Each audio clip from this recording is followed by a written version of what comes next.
Bienvenue dans Petite Histoire de la Chine ancienne, le podcast qui explore la richesse de la culture chinoise à travers de courtes histoires. Aujourd'hui, nous allons parler d'une expression chinoise très célèbre. Briser les chaudrons et couler les bateaux. Cette expression trouve son origine dans une bataille décisive de l'Antiquité, menée par un général légendaire, Xian Yu, le roi hégémon des Chu de l'Ouest.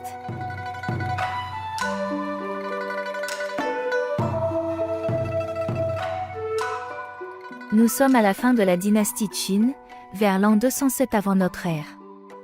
L'empire est en crise, et de nombreuses forces rebelles se lèvent contre le pouvoir central. Xian Yu, un jeune général du royaume de Chu, prend alors les armes pour renverser la dynastie Qin. À ce moment-là, les troupes de Zhao, un autre royaume allié, sont assiégées à Zulu, dans le nord de la Chine. Xian Yu décide de voler à leur secours, avec environ 50 000 soldats.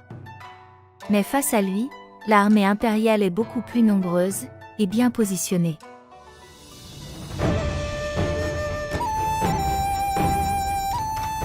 En arrivant près du champ de bataille, Xian Yu donne un ordre radical. Brisez tous les chaudrons, coulez tous les bateaux, et ne gardez que 3 jours de vivres. Pourquoi ? Pour qu'aucun soldat ne pense à fuir. Pour que tous comprennent que la seule issue possible, c'est la victoire ou la mort. Imaginez la scène, les soldats regardent leurs bateaux brûler, entendent le fracas des chaudrons, concassent à coups de hache, et se préparent à se battre avec une rage décuplée. Le résultat ? Une victoire éclatante. Xian Yu écrase l'armée Qin à Zulu, malgré leur supériorité numérique. Ce triomphe marque le début de son ascension vers la légende. Aujourd'hui encore, l'expression « briser les chaudrons et couler les bateaux » est largement utilisée en chinois.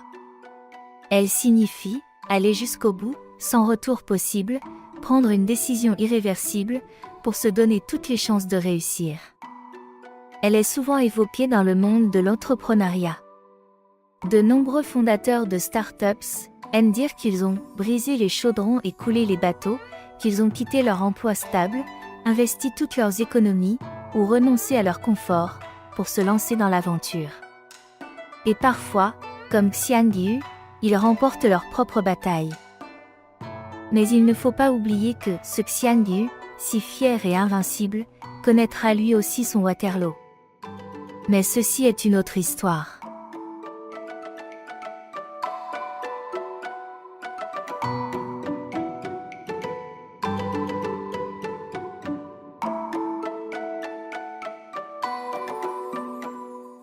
Merci de votre écoute. Si cette histoire vous a intéressé, n'hésitez pas à vous abonner et à partager ce podcast. À très bientôt pour une nouvelle plongée dans l'histoire et la culture chinoise.